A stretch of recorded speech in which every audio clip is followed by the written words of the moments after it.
elegant. Don't knock those over. She has an elegant goblet or something. Just, yeah. The effect is the same. You know how hard it is to clean white carpet? What? Especially the carpets. I mean.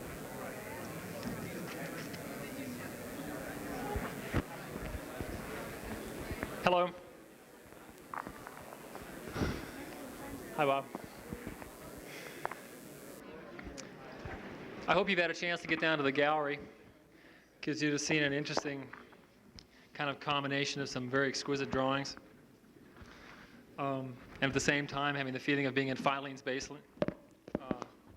If you've ever been to Filene's, and the ability to kind of rummage around. Tonight, of course, we have Craig Hodgetts and Bob Mangurian, who work under the name of Studio Works. To me, both of them, a lot of their major interest to me lies in not only they in education. Both of them teach at UCLA and head up an architectural practice, but in their kind of range of diversity of activities. Craig is not only involved in architecture, but as a screenwriter, graphic designer, furniture designer, involved in theater, and is currently writing a novel. Bob, again, is not only involved in architecture, but as a promoter and organizer. His involvement, and recently it included, for any of you that were there, one of the things that he was involved with was the Terry Allen concert at Roxy. I'm sure you enjoyed it if you saw it. Also was the Movable Objects in New York, which is related to Modern Museum. And I think both of them show a kind of a continuing kind of interest in a really diversity of design areas from industrial design to city planning. I'd like to introduce Bob Mann Gurian and Craig Hodgetts.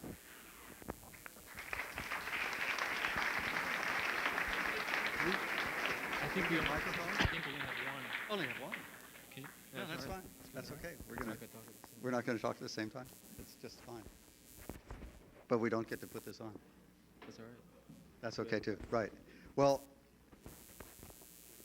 firstly, I'd like to thank Thom very much for creating this whole series. I'm staggered every time I come here. There are so many people here, and I mean, it's the first time in Los Angeles I think there's been any sense of this kind of unanimity.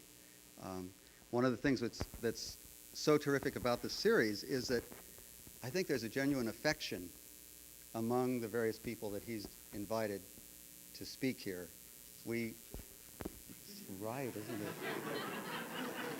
It's right. I mean, it's so incestuous that it is in fact embarrassing.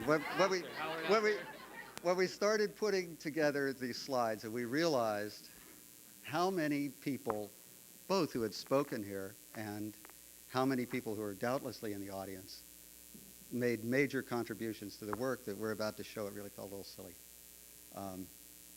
So we need to thank lots of people, and we're going to just do that first, I think. Yeah, I think we'd like to thank Thane Roberts and Alvar Aalto, Marianne Burkhalter, James Sterling. Is it Heather? What's her last name? Vitruvius. Kersey. Ming Fung. I forget all those other famous ones. The only ones I kind of remember are Coy Howard. He's made a lot of drawings, and Mike Rotondi. Ron Johnson. And a whole batch of other people. Can you remember? Raquel Vert. Raquel Vert. Okay. The first slide, in fact, is in honor of Raquel, I think. Yeah. Part of what you're going to see is I think it's important that we in fact don't work alone. There in fact are two of us. The confusing nature of having two people here and from Vitruvius to Kersey out there and 2 slide projectors up there trying to phase in slides, I'm sure we're going to have a technical breakdown here, is a real key part of our work. The fact that it's not direct, it's not straightforward, it is confused, and it is developing, and it involves both a lot of people and a lot of ideas. Okay. Well, I think we'll get underway if you don't have to start your car, or I don't have to push it, or anything like that. They're not working. Okay. This is a newfangled phaser we've got here, so I don't know which button to push, but we'll just start off. That's the one to push. Great. Okay. Which button is it? Just one? Just the top button. I've always been fond of this slide because it shows, to me, a kind of Christmas card city. It happens to be Jerusalem, and it's very clear that this city has a center. It's a terribly hierarchical city. It's based on really the emanation of different kinds of communication from the center of the city out to the walls, and then beyond the walls. We all know there's only terror, sex, violence, drugs, and all of those other things. And the city itself is seen as a kind of microcosm for the universe with a center. And, oh, it wasn't that button. And at that point, in the center, was always man. It was always a kind of idealized man. It was a man who had perfect proportions, perfect musculature, and somehow fit in a very perfect way into this extraordinarily perfect entity, the circle. It was a highly idealized version of man, and for a long, long time, obviously, you're going to see a lot of slides, images of man here that you recognize. That was the one that held sway. And there was an Italian painter, his name was Mantegna, who in fact built a very wonderful house and studio, which really epitomized this whole idea of man at the center of his dwelling.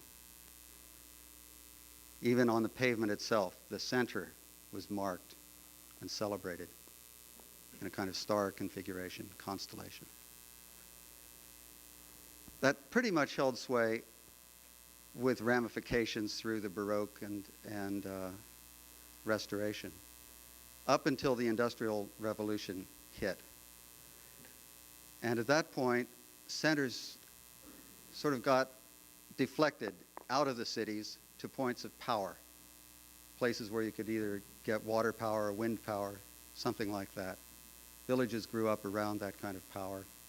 And this place has a very soft spot in it for Robert and me, because when we worked 4 summers ago, I guess, on the original Southside Settlement project, we rented a space in the back of an old shoe manufactory, which is like this.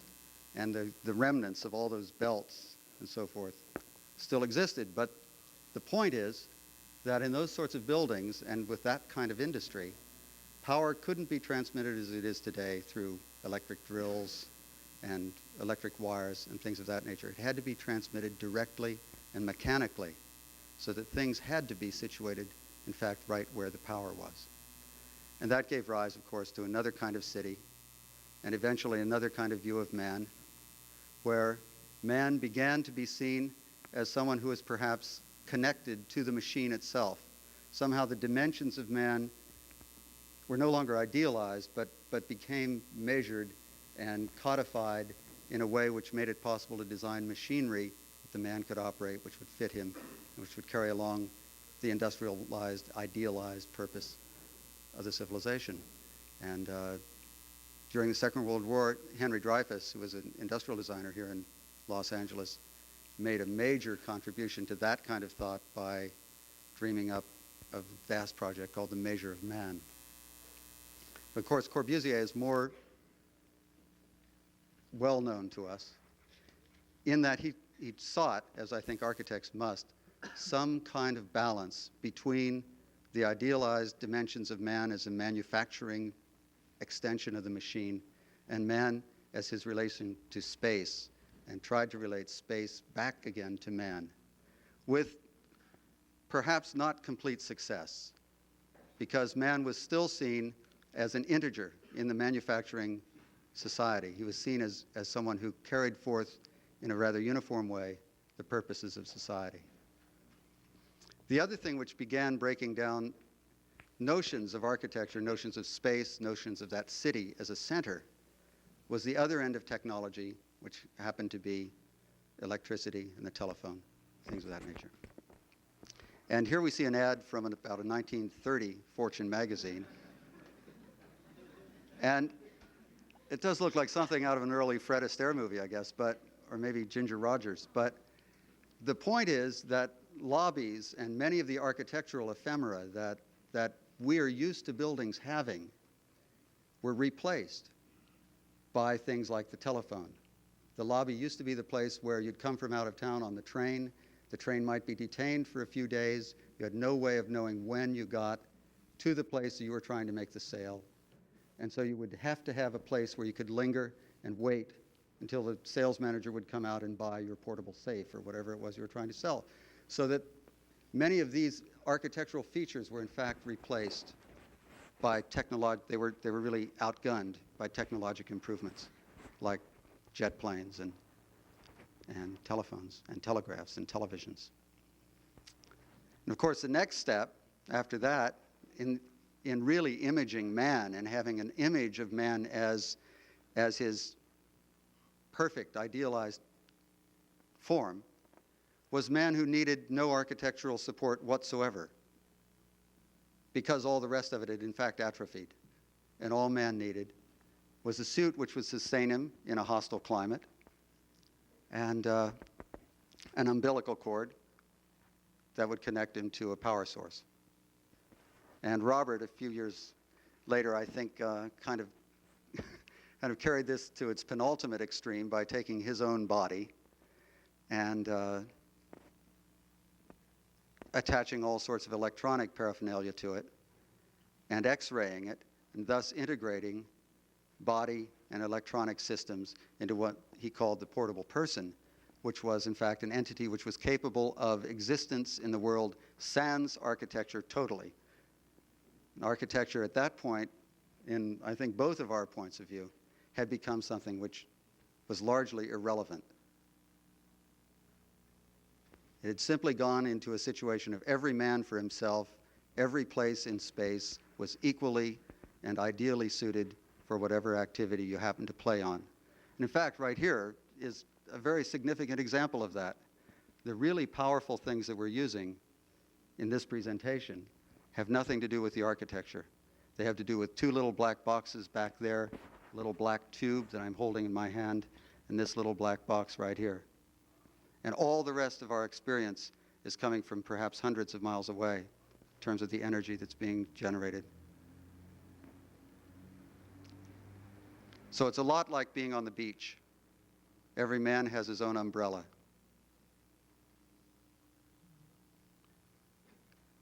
It's a little bit nomadic. It's a little bit anonymous.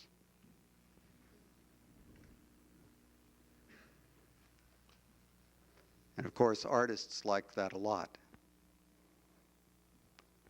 because it gave rise to the really most significant art form that we're confronted with today, which has a lot to do with repetition, has a lot to do with an insistent and obstinate repetition of a single note. So naturally, our architecture of this period, this was about 1974, reflected that to a high degree. What you're looking at is the wall system for the South Side Settlement project, which we completed about 1976 and which was never built. And the wall system was designed to appear to be a remnant, something left over from an industrialized society, something that perhaps came out of a punch press, into which building activities were to be fitted. The people were to inhabit that and give evidence to their own activities by their activities rather than by architectural form. So the form was unstructured, chaotic, and temporary. So you see here the walls running back and forth, and the complementary functions being achieved by very rudimentary additions to that basic spinal structure. We were very interested in people using it at a very intimate scale at every level. Almost all parts of the building could be sat on, the windows all opened, and it was a tremendous mixing chamber, but it was entirely without that hierarchy that you saw at Jerusalem. A little earlier than that, we had done a little store in New York City called Creative Playthings, in which very much the same attitude was evinced. We gave individuals a place to play their game, to carry their umbrella, but we denied them a centrality of place. We denied them a place which would be a focus. There you can see below the kind of space which was utilized by children. That was a kind of bubble of space for children. There was a bubble of space for adults above. There were lots of electronic games and toys that they could play, but there was no spatial core nor center. It was a linear kind of idea. And at a daycare center in New York, which Robert designed in 1974, roughly, 3. Again, the accommodation to an individual was very, very specific. There were many, many design inflections toward children, toward adults, and a strong differentiation between them in terms of scale, which is, after all, one of Corbusier's precepts. But there was not a powerful spatial ordering idea which said, this is the major focus center of your life. There was a street, which again intimated flow, flux, and travel, rather than singularity, position, focus. So it was a lot like Stanley Kubrick said it was in 2001, and conceivably a lot like Super Studio said it would be in 1979 or 8 or whenever they made this drawing, which is the undifferentiated building roaming willfully over the landscape forever. And I think, at least I, subscribed to that notion.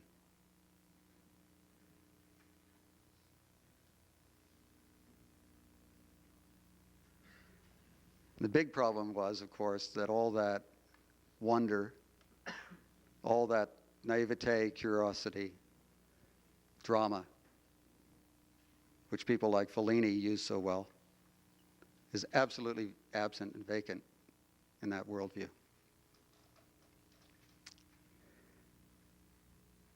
So a couple of years ago, for some reason, and I think you'll begin seeing the reasons as we go through the slides, our position on all of this changed a lot. And we began to become extremely involved with the idea of man as the focus. Single man, single woman as the center. And this drawing, if it were in focus, Tim, where are you? If it were in focus, you would see that actually the bit of the compass is precisely aligned with the navel of the young lady diving off the board. And for some reason or other, that had that kind of impact on me that I presume the circle around Da Vinci's person had on him. And our work began, even at a city scale, to incorporate ideas of center, place, stage, place for operations. This is a scheme for a housing project on Roosevelt Island. And you see it's mainly characterized by a large half-circular stage area which acts as the entrance and the focus for the whole community. And on the same axis as that half circle is a tiny, smaller circle at the very end where a single solitary individual can go simply to watch the stars. And later in the South Side project, which is now under construction in Columbus, we took particular concern with doors and windows to frame a single person and celebrate the event of someone opening a window onto a courtyard by structuring it with columns and fenestration in such a way that it made that what we call the Pope store. And there are 4 of them. In fact, there are 8 of them. There are 8 of those in the building.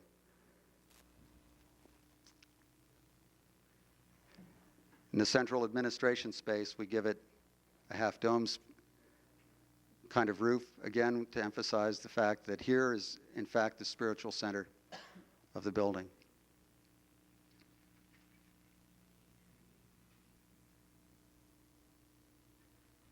And at a little gallery under construction here in Venice, we've taken that drum shape and sunk it into a townhouse and constructed symmetries and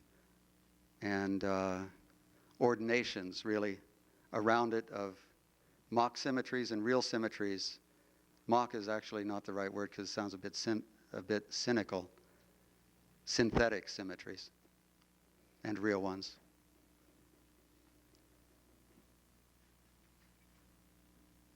And given him a place to watch the stars.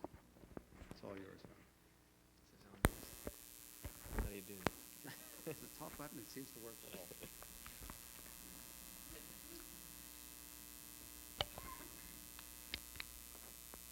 Oh, this is still yours.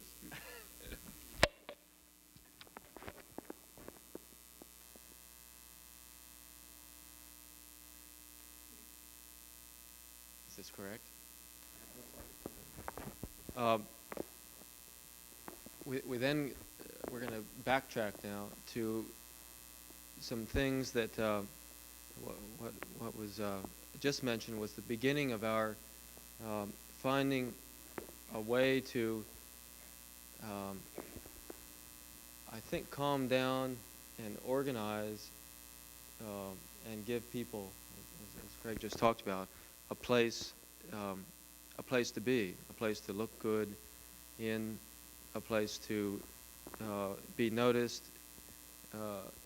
and not, and to somehow move away from an autonomous existence. So we're going to now backtrack to that time when that was the case, and we're going to focus on the making of, the losing of the making of, and the regaining, or the beginning of the regaining of the making of space. This is a castle in Scotland. In this case, the space is carved out of a large block. The building is an object. The inside is carved out and is a large, and it is a space. The most significant example of this was we reversed our slides here, is a map of Rome that a map maker, Nolli, made in the 1500s, in which a clear representation of the making of space was first put down in looking at a city. In this case, there was no distinction between exterior spaces and public interior spaces. All of the private spaces, which are the living areas and the office areas and stores and so on, are blotted out and pocheted in. And it was a vision which had just begun to emerge and replace a medieval notion which had a kind of irregular sort of street grid, very little public space, and some interior public space, but basically each person for themselves. This begins to mark the point when the making of space was becoming important. At the same time, Michelangelo was making the Campidoglio, and I forget the chap's name, was another Italian architect was making the Villa Giulia. Both of them were exterior spaces made by buildings that were edged on them. That that grouped around them. A Rasmussen drawing of a Palladian villa in which the interior space, the central space, and the exterior spaces are seen as one continuous flow of actual places marked by calm, marked spaces. And another Roman building in which there are a series of both interior and exterior spaces which have primacy over a kind of glue, a kind of less important space, whether it's office, stairway, bedroom, whatever. That, and this catches up to the electronic age here rather quickly, that began to fall apart and disseminate until the point where this is a Los Angeles store which has no space at all and is only marked as a store by the placement of the merchandise next to a freeway.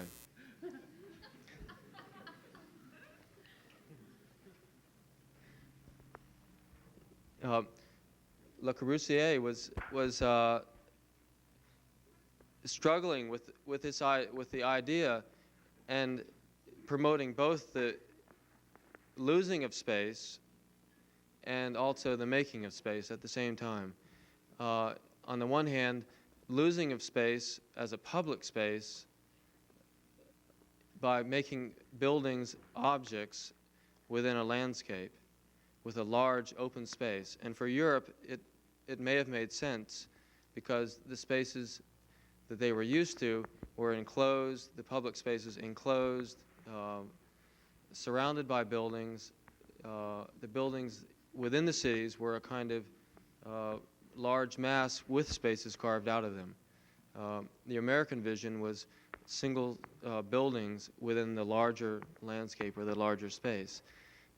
So I think Le Corbusier's notion of placing buildings, whether it's a single house or a number of buildings which make up a city, separate, the space being the whole landscape and not edged, not contained.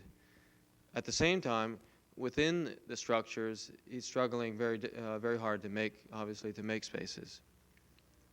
And then finally, a Cedric Price image of the complete elimination of space altogether, in which there is no architecture, there is no space, there are only telephones, televisions, communication, put something down here, tomorrow take it away, improvisation, et cetera, et cetera.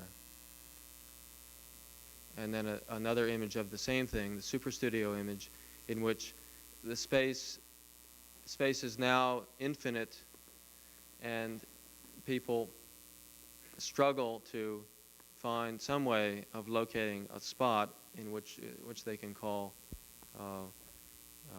that a place, but it's no longer a space. It's marked as a spot, but it's not a space. One of the villains, of course, is the and here shown integrated circuit, was the emergence of electronics. And before that, the industrializing of society, the automobile,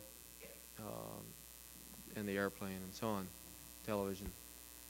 And a very curious thing can be seen even in the making of, in this case, the making of a integrated circuit, the carving away of layers and layers and layers of material, some neutral and some charged, in which to make the pattern which then transmits the information.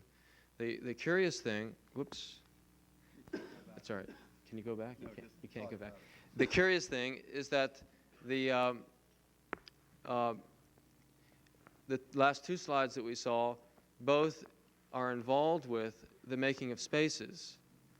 On the one hand, it's an object which carries information, this, in that case, electronics, and then the lighter area is marking the space in between the carrier, which separates certain parts.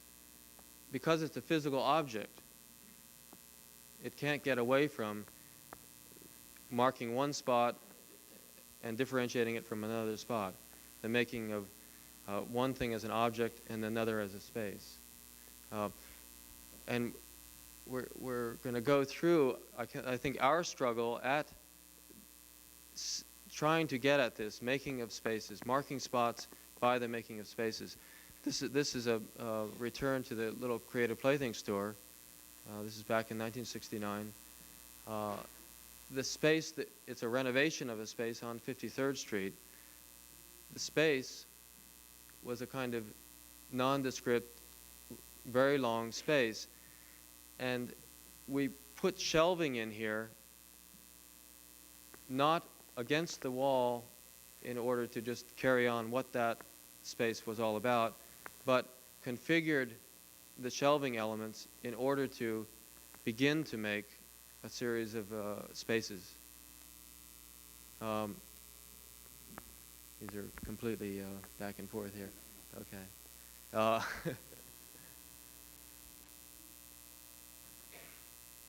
Another, at that point, I think we were on track, and we somehow we lost it for a few years, and I think it had something to do with because it was turning from the kind of the late '60s on to the '70s.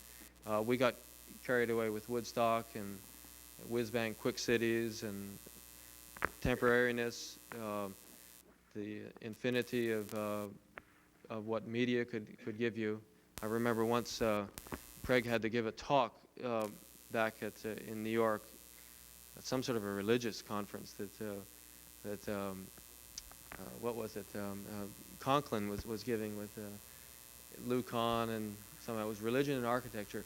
And as usual, Craig forgot about the whole thing and called me up on a Friday afternoon and said, Jesus, I have to do this thing in New York tonight, and I have no way of getting back there, and we can't afford it anyways.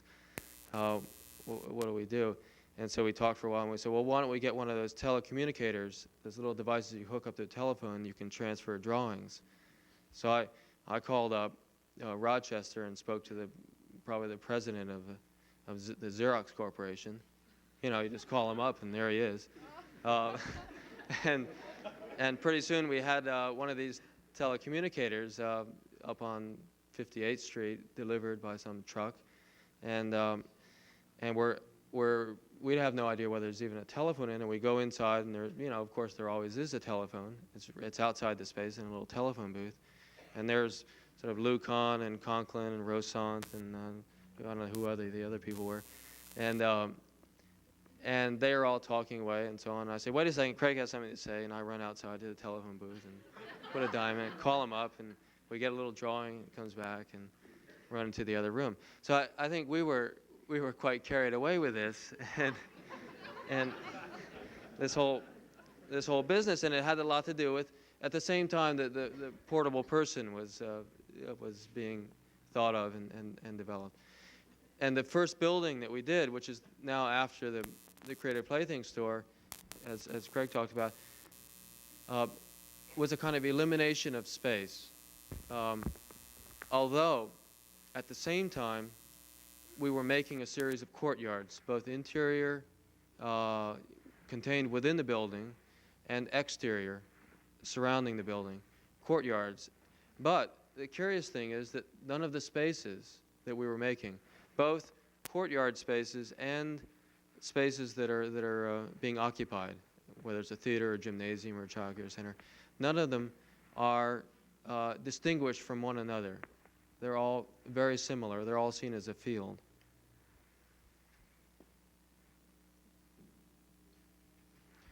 A project that and I don't know quite how we came upon a change in the notion. It had something to do with looking at Europe. At this time, I think there were some images coming over from Europe, about what they were about, in terms of making, at least in terms of making spaces. And this is a project that Craig and some UCLA students were involved in, the Roosevelt Island competition, in which the main crux of the solution was not the making of buildings and placing them within the site, as the surrounding housing was, but the making of exterior space, forming the exterior space, and then whatever's left over is the building, and then somehow making housing out of that. And of course, the housing spaces, which are all little and in a way insignificant, bedrooms, bathrooms, kitchens, dining rooms, et cetera, if you only have one of them, one house, they're very significant, but when you have hundreds of them, they're of course less significant than the public exterior spaces. And so the exterior spaces are formed much like, going back to the Nolli map of Rome.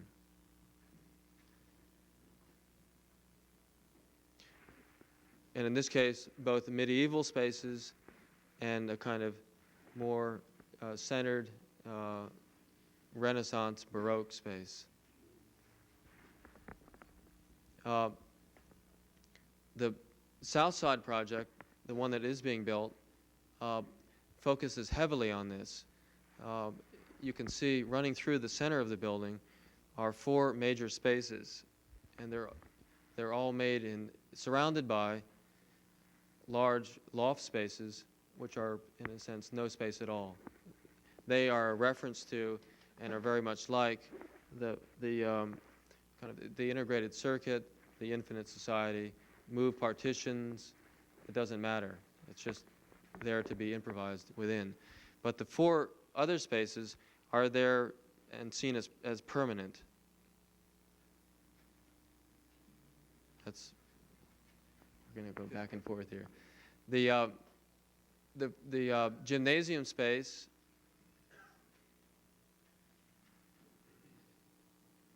is a kind of exterior space that has been housed by a temporary, seen as a temporary, in this case, a steel structure, a kind of prefabricated steel building that's been placed on a courtyard. The theater space is a building in itself, but the interior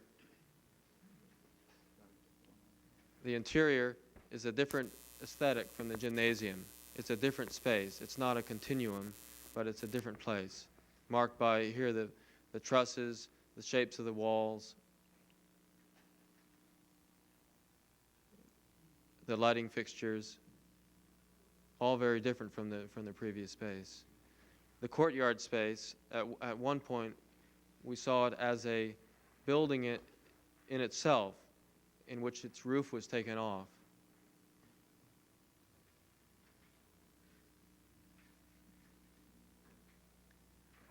Formed by the 2 linear spaces, the 2 linear buildings edging on it, and 2 other separate buildings that group on the north and south.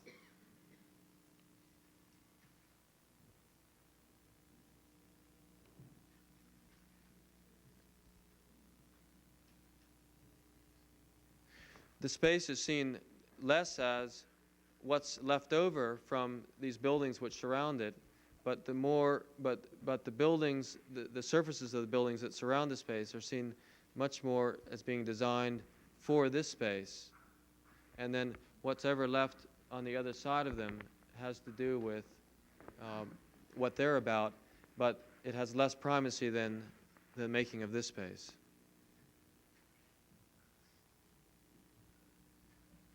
And the central space, in this case the most complicated one in the building, which houses very mundane activities such as the kitchen, a kind of dining room, and 3 little offices, which is the spiritual center of the community center.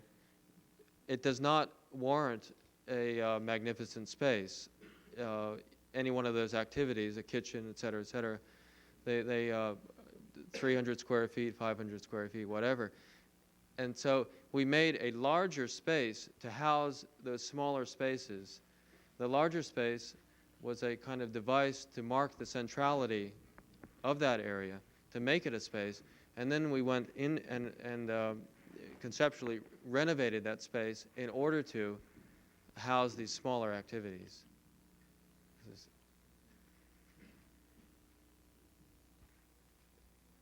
So when you're in there, you're only aware of the larger space. You can never perceive it in its entirety, but it's there marking that spot as the centrality of the community center.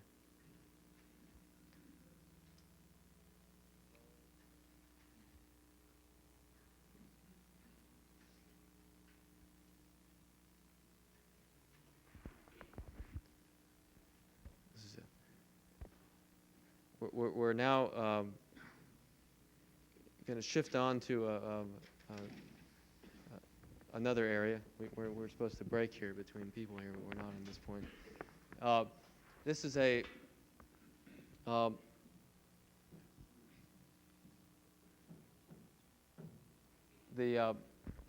we're running backwards here on the slides. Okay. This has to do with the making of some objects and the imagery of the making of them.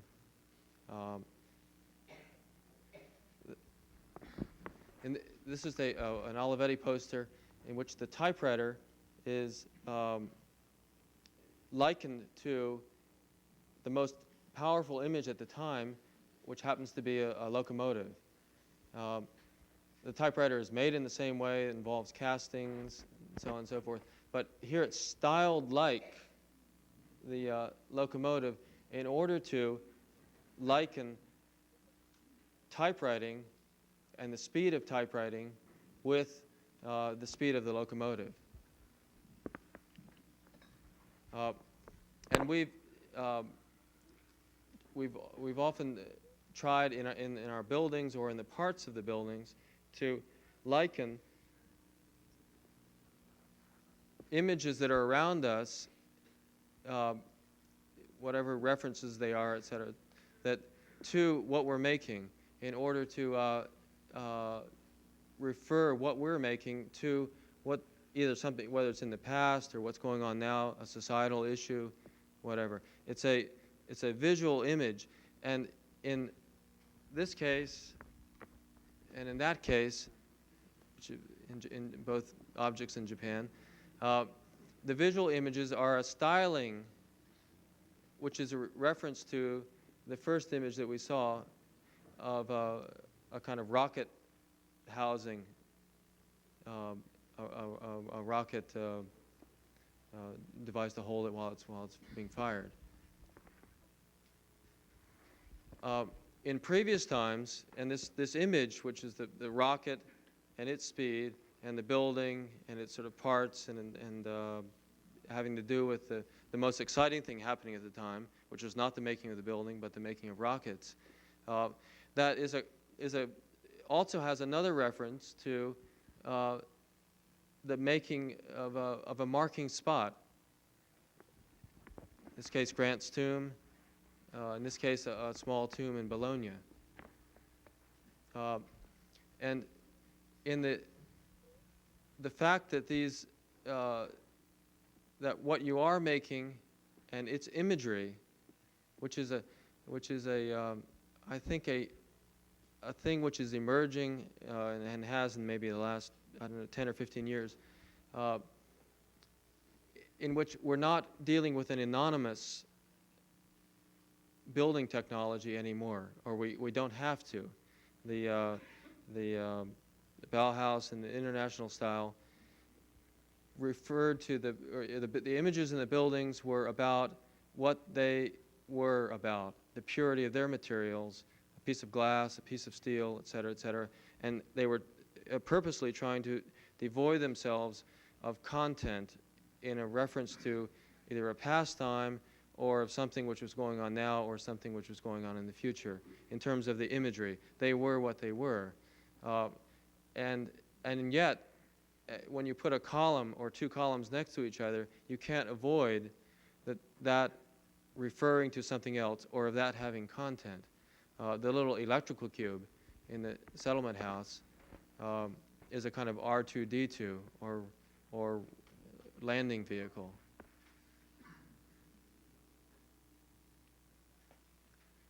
And that image is, for us, came from not only R2-D2 or a rocket, but some things that we saw in Columbus, and in this case, a kind of subliminal reference to some little columns of porches on buildings in Columbus, which were separated from and stuck out from the facade of the building, a kind of half-used column.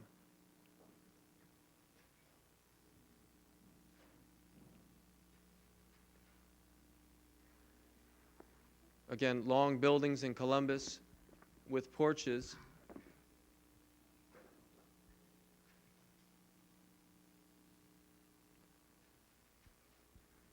Became for us, and this was actually sometimes intentional, sometimes subliminal, became porches on, in this case, the new South Side settlement and the original South Side settlement.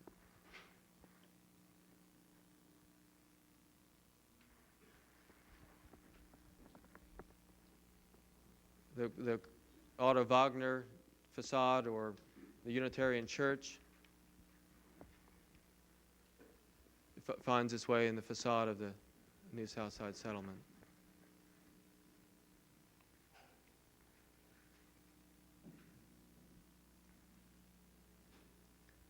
The kind of renovating of the central space at South Side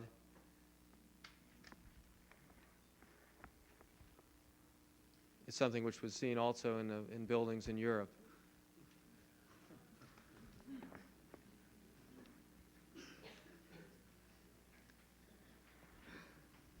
An Alice Aycock piece with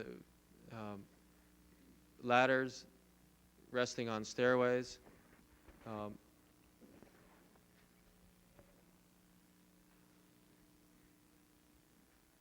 Were influential to us in again the making of the new South Side, of the in this case doorways, which are like stairs, and which are put there in this case to be as improvisational as a ladder.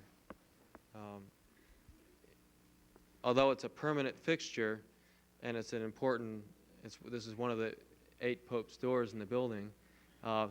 It's also begins in a content way, because a ladder is provisional. A ladder is about, in its content, its imagery is about building, adding to, altering, et cetera, and what's behind this door is that loft area, which is something which is continually added to, changed, revised, and so on.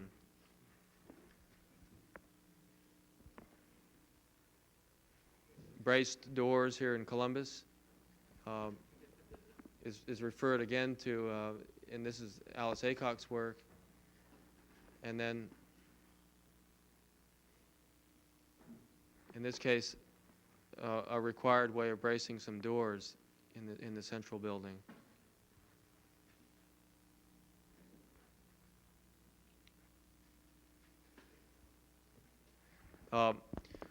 Somehow the theater space in the South Side project became crooked with the rest of the scheme. I don't know whether it was somebody in the middle of the night came in and moved the model and made us gave us a difficult problem, or something we did ourselves. But in this case, we're making a courtyard space, and the reference to the proscenium for us was which is shown here, which is a kind of correcting device in front of the theater. Was a little space in Italy, Vigevano, which in the lower right-hand corner has a little the Duomo, which is not at a correct angle to the very regular space, and they put a facade on it which was correct to the space itself, but not correct to the building. And so one of the doors on the right goes into the Duomo, and one of the doors on the left is actually a street.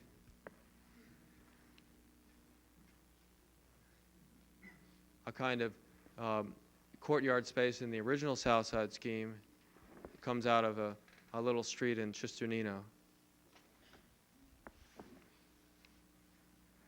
And a carburetor part, which is a casting, and is one of the problems that we have in our life, which is continually repairing an enormous fleet of Italian cars. And in looking at this part, which is not looking at an Eastern United States architect's work all the time, and it's not looking at a European architect's work all the time, and it's not looking at the past history of architecture all the time. But in this case, we just don't have time to do this, and we're continually fixing our carburetors and valves and so on and so forth. And it's a casting, a very complex part made in a very simple way. Complex forms, again, with content, and becomes the reference for, in this case, the gallery out in Venice. The building seen as a large casting. And we're reversing back and forth here. Is that all right, or should we try to correct it? That's all right. I think it's okay. I'd like a sip of that. That preoccupation with cars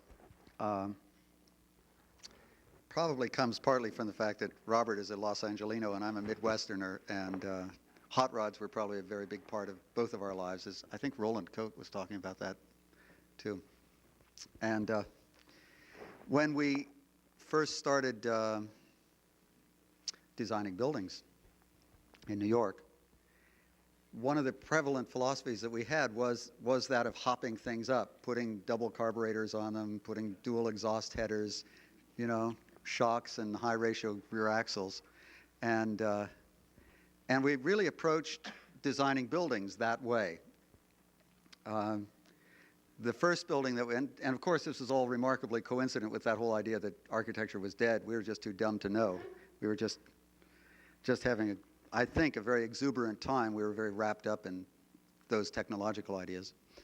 So our very first commission was for a building that never got built, but which was a completely, totally customized and accessorized box, as you can see.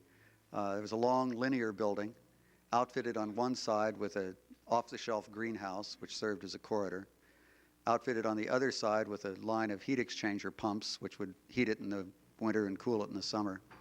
Now they tell us that's very good ecologically, but we didn't know about that. We liked them because there were these shiny little boxes that we were going to paint green, and you'd get off your car and you'd walk up this long ramp and they would hum to you as you went along, and they would be like the hedges of the building. And we really liked that idea that somehow we had these metal humming hedges in front of the building. And the idea, of course, is a lot like what happens in all the disadvantaged countries. Maybe the lifestyle there is actually a bit better than ours in a way, but where ancient buildings are simply tuned up, they're simply hopped up, their space is preserved, and you move in a couple of butane bottles, as you've got up there on the balcony, and you simply provide the building with building services. And the building services were never a prominent part of the spatial architectural concept. So the idea of tuning up a space with its accessories, as Robert did here in his daycare center in East New York, where basically there were two rundown buildings, one tottering to the extent it had to be completely removed and rebuilt, and the other quite sound. He welded the two together with a street made of a skylight and an air conditioning system, and populated the street, in fact, with that air conditioning system. These slides are one after the other. So this is now the greenhouse and the green hedges. Similarly, at the Creative Playthings store, one could see it as a tune-up. We manufactured all of the parts, in fact, off-site, as it were. We had a man. It's an interesting story, actually. We first had all these little blocks made to make the shelving system, little wooden blocks to plan it with, and we planned it with little wooden blocks and had no idea at all what we'd make the shelves out of. And when we went out to bid, we simply assumed that the shelves would be made of wood. We got a bid on wood, and it was, I think, for the shelves was higher than the entire budget for the entire project. So we hunted around a little, and one night Robert and I were at an art opening, and Donald Judd was showing his sculpture, and it happened that they were just big boxes of just about the size that all of our shelves were, and they were made of aluminum. So we asked him who fabricated them, and he said, well, it was this fellow over in Brooklyn, Ed Bernstein.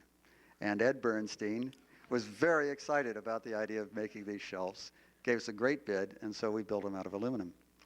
About the same time, I tuned up my New York apartment with a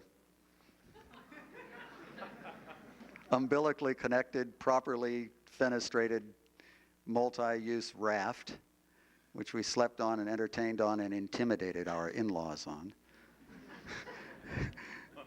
They hovered around the walls as though there was some kind of foreign object in the room. And in some way, the original South Side project can be seen very much as a tuning up, as a hopping up of this basic spatial grid with accessories to make it a theater, to make it a coffee house, to make it a medical clinic, etc. Which, of course, again, as Robert was just referring to, is exactly the way most of the Midwest is built. They're simple little red brick buildings, mostly 2 stories, square and cubic in volume, and they're accessorized with porches and garages and things like that. So the accessory thing is actually a very well sort of entrenched mode. We pushed the accessories a little bit further in that we actually we made them high performance accessories. We didn't want to just replace the objects with ordinary ones. So we designed the shelving system in such a way that it would have integral lighting and music games. And here is where we sort of really began a tradition which we're trying very hard to carry on, because you really need kind of a customizer to get the most out of your accessory. And this was the first instance of our collaboration with a couple of customizers, in this case, Jules Fisher and Morton Subotnick. And Morton Subotnick is an electronic music composer, and Jules is a lighting designer for theatrical purposes. And Jules designed all the lighting games, and Morton Subotnick designed sound games, which were activated by about 16 little buttons all throughout the store. And each one had a random soundtrack, electronic, and 16 children could play all kinds of cacophonic games with it as they pleased. Oh, it's upside down. Well, just turn your head upside down, it'll work. The tune-up thing became a very important part of the whole philosophy for the film settings, for the settings for a film to be made about the book Ecotopia, which we're currently working on, where, in this case, antique reflective glass buildings are gutted and tuned up by the addition of redwood balconies, farming areas, and so forth and so on in the middles of them. That's South Side again. The interior renovation at South Side Central Space, I don't know if you could see the vault over it in the other pictures. I was sitting back there and couldn't see it. But in the original design for this, which we had to scale down a bit, the retrofit, the tune-up inside of this space was done with very small bricks, and the main structure of the building was done in concrete block to differentiate the one from the other. The contractors, I think, thought that was a little silly, and so we wound up with, in fact, concrete block structure there. I hope Marianne never sees this photograph. Marianne Burkhalter, who worked very, very hard on this project with us, insisted in the working drawings on drawing every line of mortar between these very tiny blocks with 2 lines.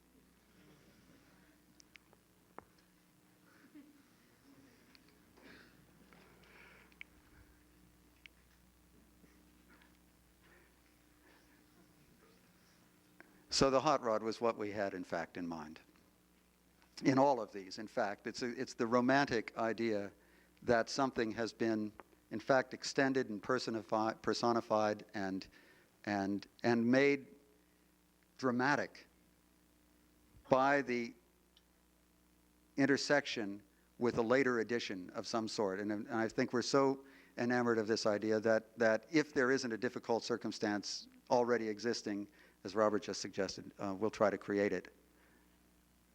Now you see there, in Robert's drawing with Raquel, they only used 1 line.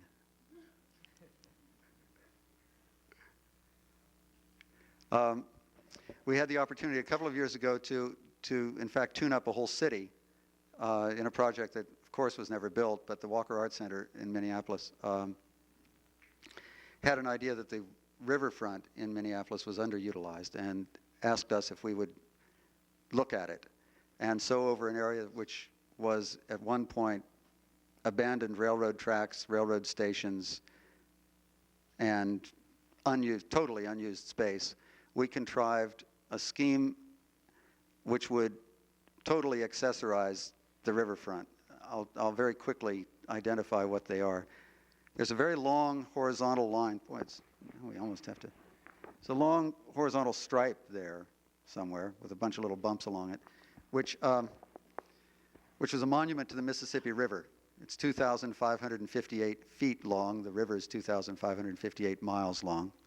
And engraved in its surface is a map of the Mississippi River, which has all of the historical events memorialized along its side in the guise of a marble Spirit of St. Louis, a marble Delta Queen, a marble Tom Sawyer's Cabin, and so forth. To the north of it, in that sort of darker area with all the dense patterning, was a kind of medieval housing sector. To the right of that, a massive and very glamorous bathhouse with a transparent roof and straight out of Wet Magazine. It's a Leonard Cohen dream that proposed peacocks, hanging gardens, and so forth and so on in a place where the residents of Minneapolis could get some respite from the blizzards. South of it, the kind of curvilinear shape was thought of as a swinging singles, affluent riverfront apartment complex, which would provide a riverfront boulevard and all of those other amenities to the city. And then in the kind of raked rectangular shape there, a new town square, which we kind of rectified with our preconceptions of trying to get some space out of things, out of a twisted tangle of streets which had existed there before. This is what the town square was to look like. The objects there are here in the tower is a memorial to the first light, incandescent light.